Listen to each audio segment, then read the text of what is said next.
Eh bien, chers amis, bonjour. Nous sommes ce matin aux Échets, dans la Dombe, dans le restaurant de Christophe Marguin qui nous accueille. Merci de nous recevoir, Christophe. Merci à vous de venir jusque dans notre campagne, proche de Lyon. Une campagne qui est à quelques encablures de Lyon, une belle campagne verdoyante sous le soleil qui est enfin arrivé. Alors, parlez-nous, Christophe, un peu de votre maison. Vous êtes le quatrième d'une génération de cuisiniers, d'une grande génération de cuisiniers ici, dans cette même maison aux Échets. Exactement. Alors, déjà, ma plus grande fierté, c'est que la maison, depuis 1906, c'est-à-dire 104 ans, c'est la même famille qui fait à manger dans la même maison, sur le même site. Et je pense que rien que ça, c'est très très rare. Dans la région, je crois qu'il y a Guy-la-Sauzet. Et à part ça, je ne crois pas qu'il y en ait d'autres qui existent. Georges Blanc, peut-être? Je ne sais pas si c'était toujours au même endroit. Si, Georges Blanc aussi. Donc ça, c'est une première grande fierté. Ensuite, la deuxième fierté, c'est de succéder aux générations qui m'ont précédé. Donc mon arrière-grand-mère qui a créé la maison en 1906, qui s'appelait Pierrette. Et Pierrette faisait la cuisine parce que mon arrière-grand-père était maréchal ferrant dans cette même maison. Donc pendant que les chevaux étaient soignés, mon arrière-grand-mère nourrissait les gens qui étaient là. Ensuite, mes grands-parents sont arrivés. Et ma grand-mère est passée en cuisine pour lui succéder, toujours dans la même tradition de la cuisine régionale. Et mon grand-père a construit une station essence, la pompe à essence, la première pompe à essence qu'il y a eu dans la région était devant le restaurant, vraiment devant la porte du restaurant. Donc ça, on est à peu près en 1928. Et ensuite, en 1968, mes parents sont arrivés. Et là, mon grand-père a construit la station Esso qui est à côté. Et mon père a récupéré la maison entièrement et était tout seul avec ma maman pour faire embellir et rayonner cette maison à travers la France et plus loin. On peut dire que c'est une maison qui est chargée d'histoire, pleine de souvenirs également. Ah, exactement, des histoires, on en a beaucoup parce qu'on aime recevoir, on aime créer des événements et c'est vrai qu'il y a plein de choses qui me viennent à la tête comme ça, mais c'est vrai que c'est vraiment des rencontres fabuleuses qu'on peut faire à travers notre beau métier dans d'autres belles maisons. Christophe, si je vous parle de convivialité et de gourmandise, de convivialité gourmande, je pense qu'on est en plein dans le mille, là, chez vous.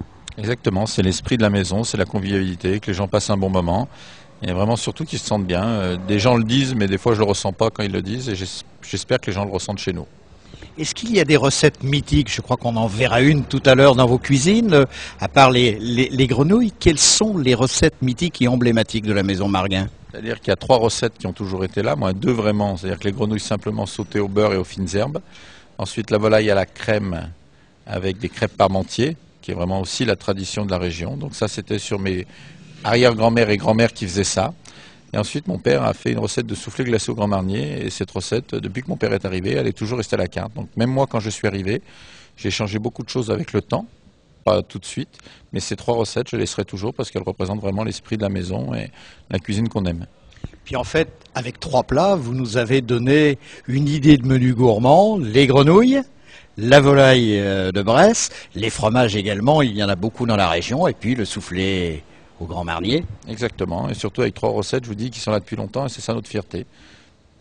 Alors, Christophe, je crois que vous êtes également très pointu en cuisine, vous avez fait des concours, vous avez remporté des prix également. Oui, j'ai eu la chance, parce que c'est une chose qui vous apporte beaucoup de faire des concours, de rencontrer des gens qui vous apprennent des choses, que c'est en faisant les concours qu'on apprend encore beaucoup de choses. J'ai eu la chance de gagner 2 prix prestigieux, le prix culinaire Pierre Tétinger et le prix Prosper Montagnier, qui sont 2 des 3 plus beaux concours qui existent. Il en manque un, mais je ne sais pas si je le referai un jour. Croisons les doigts en tout cas. Quels sont les autres plats que vous aimez servir à vos clients? Et puis j'oserais dire même peut-être plus vos amis que vos clients. C'est pas exactement ce que moi j'aime servir, c'est ce que eux ils ont envie, puisqu'on fait vraiment la cuisine pour les autres chez nous. On a une recette qui est là depuis longtemps, c'est la salade de homard au pistache, qui est une recette avec du vinaigre balsamique qui est simple et qui est très goûteuse, qui est toujours là. Le homard simplement mis dans un bouillon quelques minutes? Exactement, un bouillon aromatisé qu'on cuit 8 minutes, des homards de 500 grammes. Donc c'est une recette, ensuite on les casse et ensuite c'est le produit pour le produit, très souvent dans notre cuisine. Les côtes de veau qui sont un des classiques aussi de notre maison. En ce moment on a la chance d'avoir des champignons de la Lozère, on a des cèpes, des girolles, des mousserons qui nous sont ramenés parce qu'on a un ramasseur qui nous les amène. Donc on a la chance d'avoir beaucoup de produits qui sont vraiment des produits de chez nous. Et on a la chance de les servir simplement parce que je pense qu'ils sont tellement bons qu'il ne faut pas souvent compliquer notre cuisine. Christophe Marguin, le produit du terroir, le terroir, là aussi ça vous parle? Oui, ben, quand vous êtes depuis 100 ans dans une même maison, c'est obligé. Et puis la chance, c'est d'avoir des fournisseurs comme on a nous dans notre région. Et c'est eux qui font la valeur du terroir. Nous, on les valorise dans nos assiettes. Mais si eux ne faisaient pas des beaux produits, le terroir ne serait rien.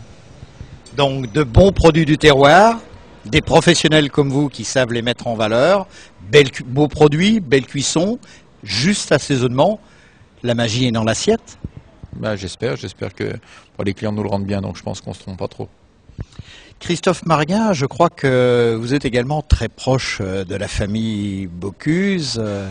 Ça évoque quoi le nom de Paul Bocuse pour vous, ici à Lyon, en Rhône-Alpes, et puis au cœur de l'Hexagone? Vous savez, toujours, tout le monde dit, mais qui succédera à Paul Bocuse? Et personne ne succédera à Paul Bocuse. Paul Bocuse, il y en a un. La seule chance qu'on aura eu, nous, c'est que nous, on l'aura connu. On aurait eu la chance de vivre des moments fabuleux grâce à lui, d'avoir voyagé grâce à lui, d'avoir fait des rencontres fabuleuses grâce à lui, parce que lui a été le premier grand fédérateur à rassembler les chefs français, étrangers, les personnalités qui viennent à Lyon.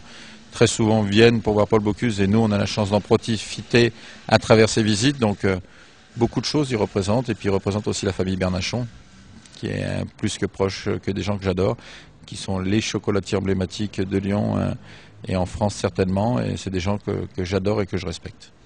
Christophe Marguin, en conclusion, si vous aviez un mot ou trois mots, pourquoi pas, quels seraient-ils en fonction de la convivialité, en fonction de la gourmandise? Aujourd'hui, quel est le moteur de Christophe Marguin dans ce fabuleux métier de la gastronomie? Le premier mot, c'est amitié, parce que pour moi, l'amitié est très importante.